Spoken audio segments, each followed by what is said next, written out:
Fields of Mistria just released a few days back, and there were a lot of challenges that I encountered. And while there weren't any deal breakers, the game is amazing. There are just some things that I would have wanted to know before starting my gameplay that would have saved me some headaches in playing the game. In this video, we'll not only go through what you can avoid, but also dive deeper on how you can make the most of your early gameplay as a beginner. And so that you won't have to go through the same mistakes I did. Just a gentle reminder that the game is in early access and the game will have a lot more updates and balancing to come. So grab your snacks and get comfy. First up on my list is not using the auto transfer key when you move from inventory to chest and even inventory to the shipping bin. I had to manually move all items to the chests and bin. And with all the forageables, crops, and produce in the game, can you imagine manually transferring all of them? Especially since the sort function doesn't work well for me, I wanted the items grouped by type, so I had to look for the item in my chest for duplicates before placing the items in. It took me nearly a season in before figuring this out. For PC, hold shift then click on the item for it to automatically transfer to the chest or the shipping bin. It will also go towards any duplicates of the item.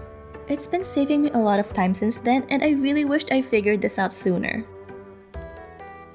I'm actually pretty stingy in real life and in-game, so when I found out that there's no free fishing rod, I still pushed for crafting the copper fishing rod instead since it's technically still free, if you craft it. That said, what I didn't know was that you can dive into these bubbles in any body of water and get fish, crustaceans, and even artifacts without using stamina. This is something I could have used early on in the game as extra dough in the first few days, not to mention it increases your fishing skill. While earning money isn't hard in this game at all, it's always good to have extra, like for buying that cute furniture you've always wanted. Speaking of no free tool, there's no sickle in this game, I think. I mean, you can't craft any, so it probably doesn't exist in the game. Either way, it took me a while to decide to just use the sword to slash away all those weeds. And I was pleasantly surprised that it doesn't cost any stamina. Imagine the horror when you're stuck in the mines with a monster but with zero stamina left. So I'm happy using it doesn't cost any stamina.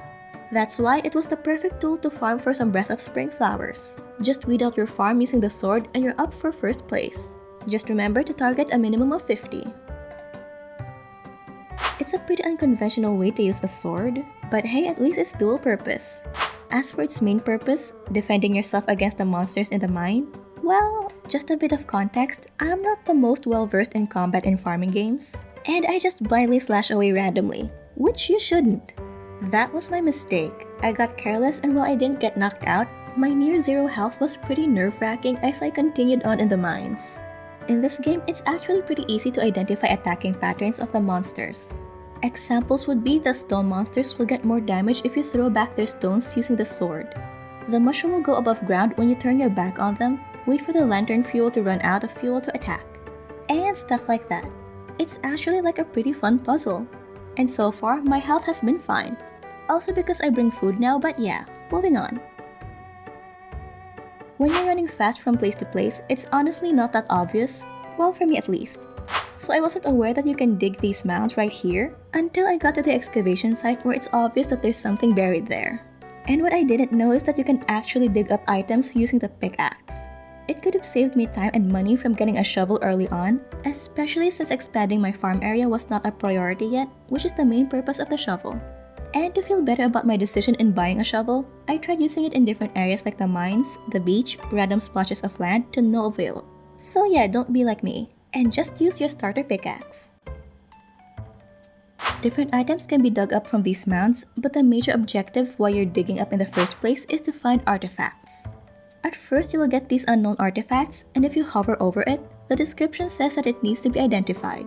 Here I assume there was some form of artifact table, similar to The Sims if you've played that, or an NPC who will identify it for you. So I went around town looking for ways to identify it, but nada.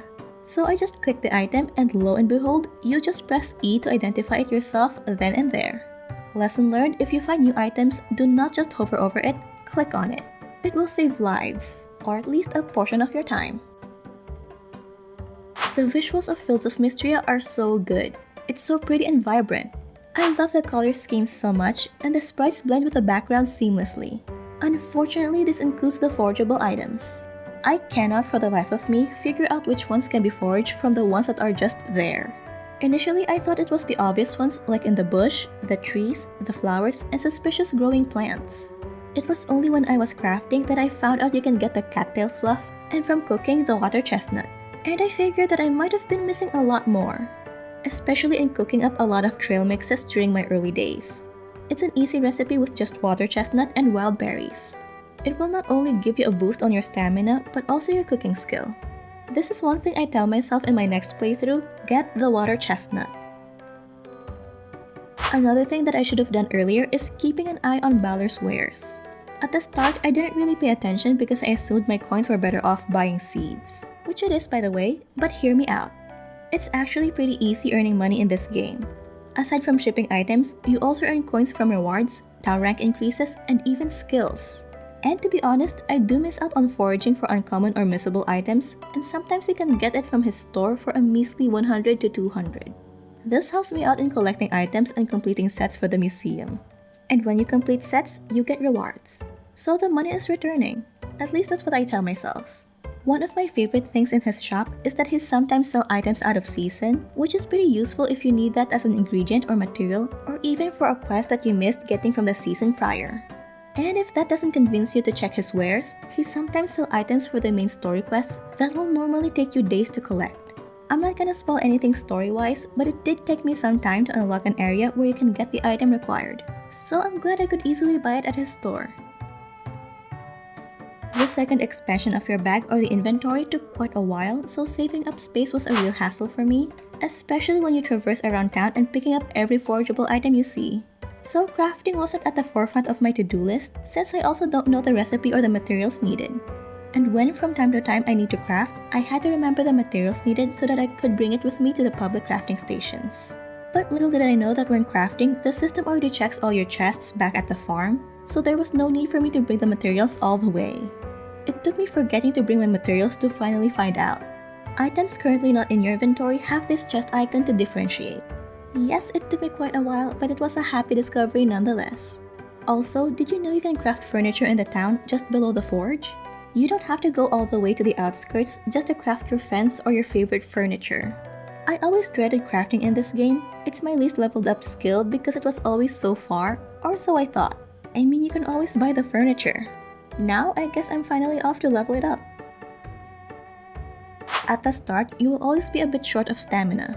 So when I'm up and done with my farm, I go straight to socializing with the villagers, but what I wasn't aware of is that you could get a random free soup daily at the inn. This increases your stamina slightly, which lets you do more tasks. And this is something very precious in your first few days as you're starting out. As you go through the storyline, a few fountains will also be accessible around Mistria, which also recovers your stamina. There's a reason you're reminded when it's Friday nights at the inn. At first, I thought it's because it's easier to socialize and turn in requests because everyone is there. It is that, sure, but if I'm gonna be honest, it's also a glimpse of how they interact with each other. The villagers who you thought had nothing in common are having fun together, and it was pretty nice to see that.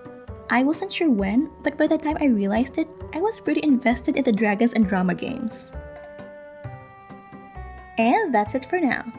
I know some of these were mentioned in passing by some of the villagers during your first time meeting them, but it's usually information overload in the first few days. So if you're like me who forgets things, this is your gentle reminder. Oh, and if you haven't seen it already, we discuss various cozy, farming simulation management game guides and reviews on this channel. So if you're looking for tips for a specific cozy game, definitely check this out. Stay awesome, gamers!